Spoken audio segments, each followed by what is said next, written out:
Good morning, biology, and welcome to Chapter 5, which is about homeostasis and cell transport. All the way back in Chapter 1, we talked about the importance of homeostasis and how it keeps cells at a kind of happy medium. A lot of this is done through cellular transport. And looking at this image here, we have the phospholipid bilayer, and we have the ability of these molecules to be selectively brought in or out of the molecule. And we're going to talk about these different types of processes in greater detail, but I just wanted to kind of like prime you guys with it. Cell transport is getting things into or out of the cell, either not using energy or using energy. All right, well, there are two types of transport to get things into and out of cells, and the first is passive transport, where substances travel across the membrane without any kind of energy. And whenever we talk about energy, we're talking about ATP, that molecule ATP. So there's no ATP used in passive transport. In active transport, however, cells use this ATP to transfer materials across the cell membrane, either in or out of the cell membrane. It can be either one. And we're going to give examples for both. The first type of passive transport is diffusion. This is passive, and it is the movement of molecules from high concentration to low concentration. So in this diagram here, all of these molecules are stacked up really closely together. Over time, they're going to spread out so that they have the maximum amount of space, so that they're evenly distributed in this medium here. The concentration gradient is how fast diffusion is going to happen, how big the difference is. Is there a lot on one side and none on the other? That's a big concentration gradient. Is it off by like a little bit? That's a smaller concentration gradient. Diffusion relies on kinetic energy. So it's this molecule's movement. Anytime you see kinetics, think movement. Kinetic equals movement. So these molecules are moving around all the time. If they're moving faster, they're going to spread apart faster. If they're moving slower, they're going to spread apart slower. Now, normally molecules are kind of moving around, bumping off of each other at random, and they will move from this high concentration to low concentration, high concentration to low concentration. And if you need another example here, think about like if somebody was to spray a perfume at one side of the classroom, and then it would diffuse across the entire classroom. It would start out really compact, and then by the time it got across the classroom, it would be more spread out. But you could almost track when you could start to smell the perfume in the classroom, and that would be the diffusion that was happening. All right, equilibrium. Equilibrium is this concentration of molecules will be the same. So when diffusion, this is the end point of diffusion. End point here. This is when diffusion kind of stops. Now, molecules are still moving, and they will continue to go back and forth. But at this point in time, we're at equilibrium. So this example here is equilibrium. This one, we still have that high concentration on this side, low concentration on this side.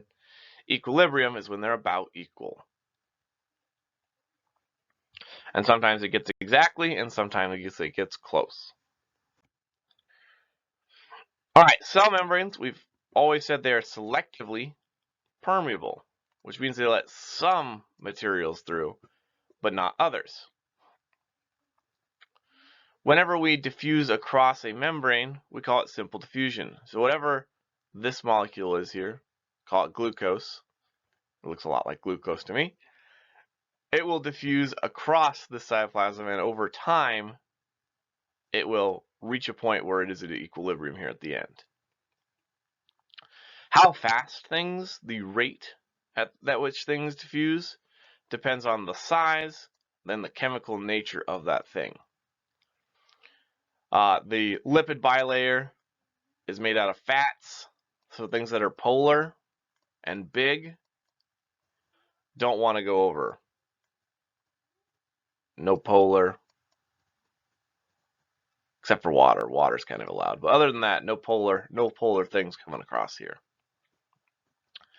Now, when we looked at on that first slide, these membranes can have what we call protein pores, and these pores allow things to go through them. They're kind of like a channel. Let's see if this will erase the whole thing. Yep, it will. Darn it. So they act as kind of like a little spot for things to come in. And in fact, water comes in through a pore called aquaporin. Aqua meaning water, porin meaning pore-like protein. Aquaporin. It's your extra tidbit for today. All right, osmosis is the diffusion of just water across a membrane from a high concentration to low concentration.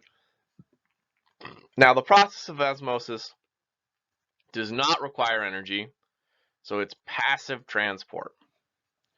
And this is really important. Water will follow whatever kind of salts in the body. So in this first example here, where there's high salt on this side, a lot of this pink water is going to go to the inside to dilute that salt. Now you can see these salt molecules are equally spaced apart. That's kind of the beauty of osmosis. So our cells will create high concentration gradients in the cytoplasm that pulls in more water passively, so they don't have to use any kind of energy to get it. So let's talk about the directionality of osmosis. So the direction is dependent on something called solute concentrations. And remember that solutes are anything that are dissolved in water, things like salt, things like sugar, we'll just call it glucose, things like ions, potassium or calcium, they're floating around outside the cell. And we kind of have words for what that concentration looks like. So hypotonic, anything you see hypo, it means less than. The outside of the cell, the concentration is lower. So on this image here, in this hypotonic, there's more of these red molecules and less of the blue water. There's on the outside, less of the reds on the outside. So water is going to move into this cell and it's going to swell up in this process called cytolysis. Hypertonic, anytime you see hyper, think hyperactive, think like that's extra active.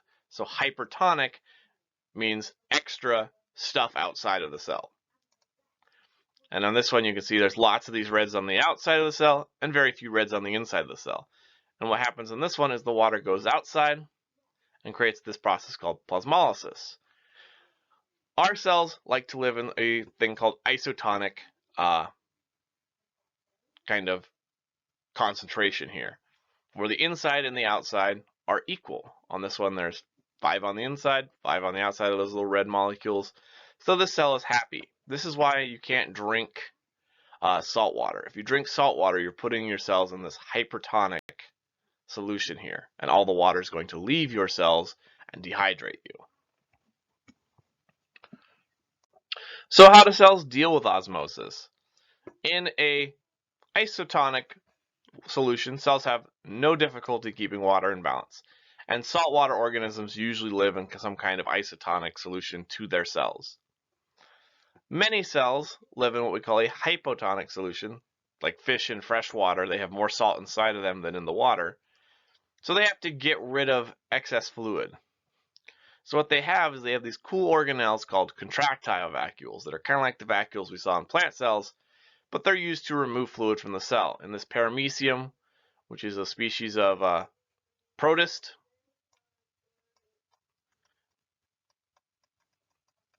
he has these contractile vacuoles here that allow him to pump water out so that he can live in this hypotonic solution.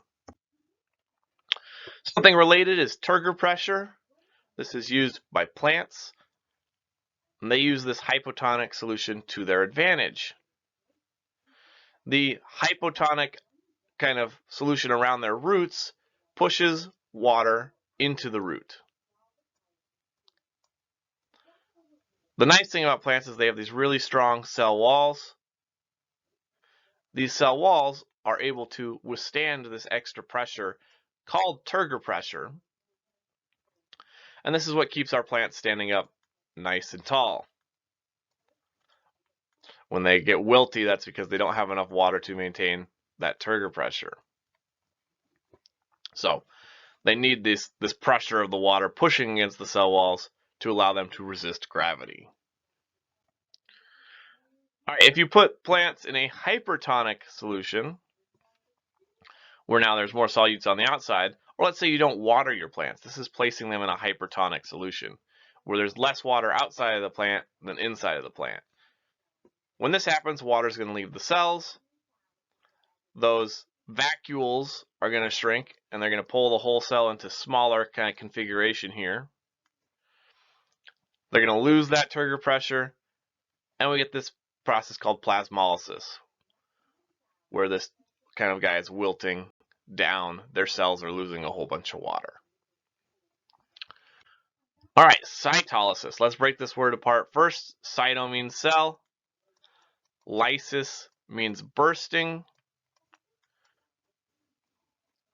So we're going to be talking about some kind of cell bursting here. So because we lack a cell wall, we cannot stand up to the high pressure of extra water. So having extra water inside of us makes our cells get really, really big and balloon out. This is a normal blood cell here. This is one that has had a lot of extra water added. Get too much water and it starts doing this.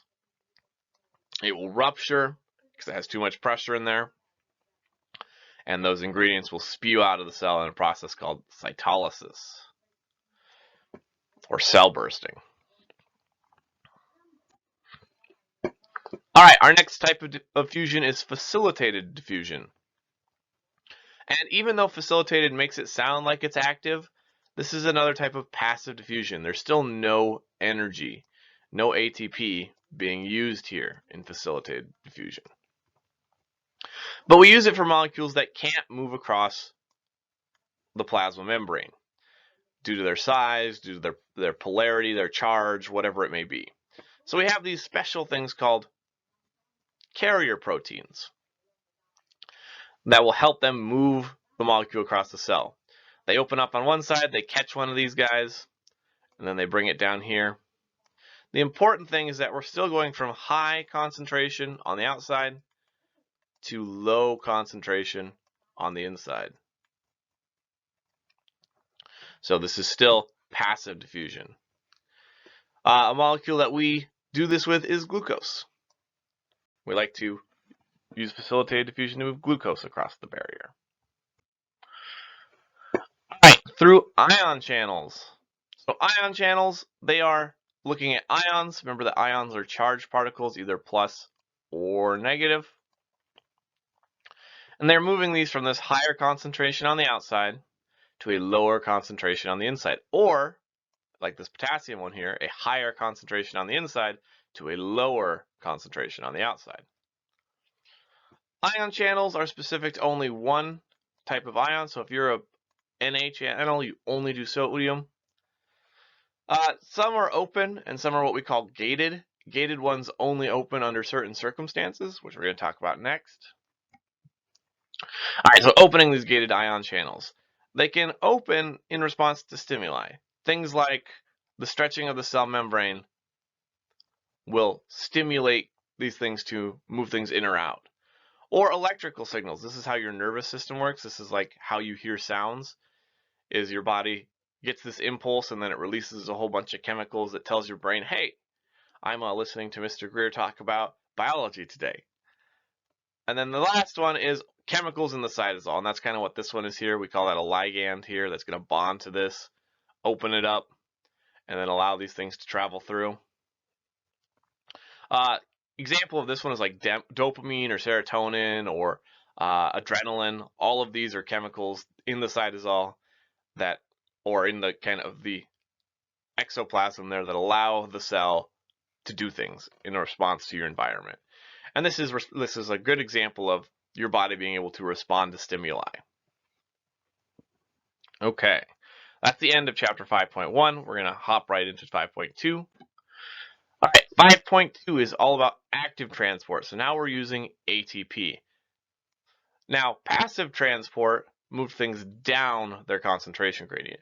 We're going to be using active transport, and we're going to be moving things up their concentration gradient. So we're going to move things from a lower concentration to a higher one. But because of this, we have to use energy to do this, and this is going to be in the form of ATP. So in this example here, we're moving these blue things from the outside into the inside. We have to use ATP because it's lower out here than it is in here. There's a lot more stuff in here. All right, cell membrane pumps. So carrier proteins, we talked about these ones already. They are passive that help things move across the membrane from high concentration to low. In active transport, we're using carrier proteins called pumps. And this is because they're using that active, that ATP, to do whatever work that they're doing. So it's either directly or indirectly given by ATP. So whatever this molecule is, it will come in here. ATP will be used to change this pump's kind of structure, and then that molecule will be dumped inside of the cell. And there's one really important one we're going to talk about for this process, and that's the sodium-potassium pump. So it's a carrier protein. It carries sodium and potassium up their concentration gradients, and it does them together in what we call a symport kind of way, where it's the same port going on here. Animal cells, we require to have higher sodium outside of the cell and higher potassium inside of the cell. This allows us to make an electrical gradient, which allows us to actually use our nervous system and send signals and all the important things that you like to do. So how does this work? Well, first, 3 sodium ions are going to bind inside of here on the cytosol side, on the inside. Then we're going to use, in the second step here, this is 1.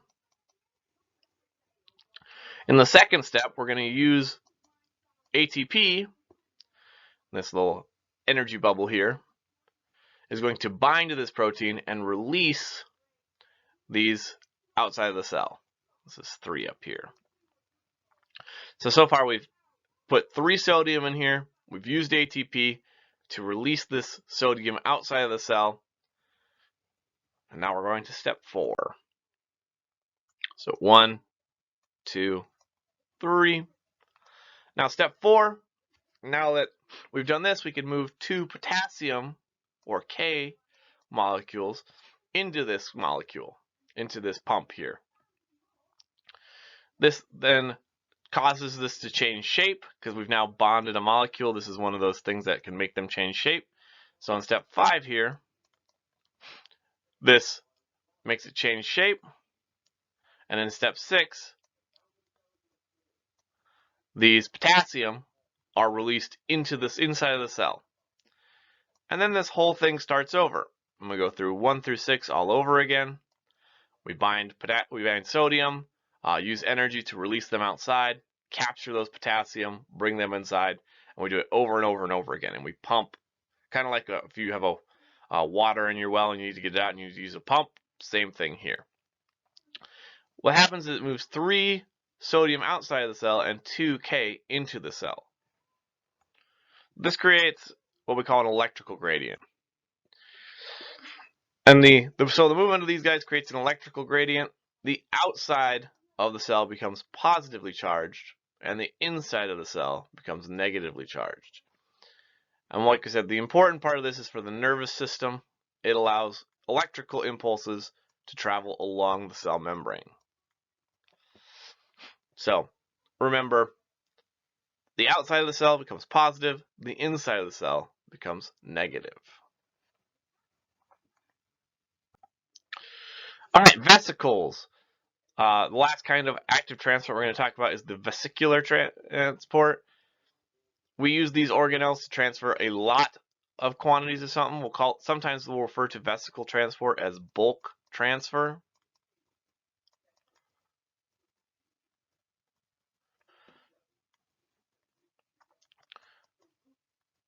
And this is an active form of transport. We're using ATP.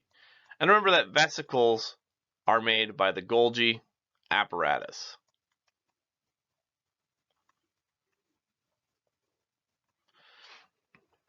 All right, the first one is endocytosis. And endo means inside. So endocytosis means that we're going to move something inside of the cell. So this is the process by which our cells ingest external macromolecules and large particles. We can use this for other cells, like our immune system does this for other cells. In this process, the cell kind of folds itself into this vesicle, this pouch, and then these will go to the lysosome, and the lysosome will chop them open and take out whatever is the good stuff and get rid of the waste. So the lysosome will digest these vesicles. There are two types of endocytosis, and the first is penocytosis. And penocytosis involves the transport of fluids or solutes, so it'll be the same process, but it'll be like scooping up water. The second one is phagocytosis, and anytime you see phago, think eat. So in this kind of diagram here, or GIF here, we have an amoeba who is eating these two other cells through phagocytosis. He wraps himself around it and then swallows it. So a lot of your protists, your unicellular organisms, feed using phagocytosis. In your body, your immune system ingests bacteria and viruses through special cells called phagocytes, or just eating cells. And they have lots of lysosomes that allow them to fuse with these vesicles containing these guys and chop up those bacteria and viruses and keep you guys safe. Now, in addition to getting things into the cell, we have a bulk transfer for getting things out of the cell. An think an exoskeleton is on the outside of a insect's body. Exo means outside of the cell. So exocytosis is the process by which a substance is released from the cell by a vesicle. They will transport the substance to the cell surface in this vesicle, and then on the opposite kind of endocytosis, they will fuse with the membrane and then release whatever it is that they're going to release to the outside of the cell. And we'll use this for waste products, we'll use it for toxins, we'll use it for hormones, all of those good things. This is a shorter chapter. I hope that you enjoyed learning about some kinds of cellular transport. Remember that passive doesn't use any energy and includes things like diffusion, osmosis, and facilitated, versus active, which uses ATP and is things like pumps, carrier pumps, exocytosis, endocytosis, all use the molecule ATP. Thanks for watching.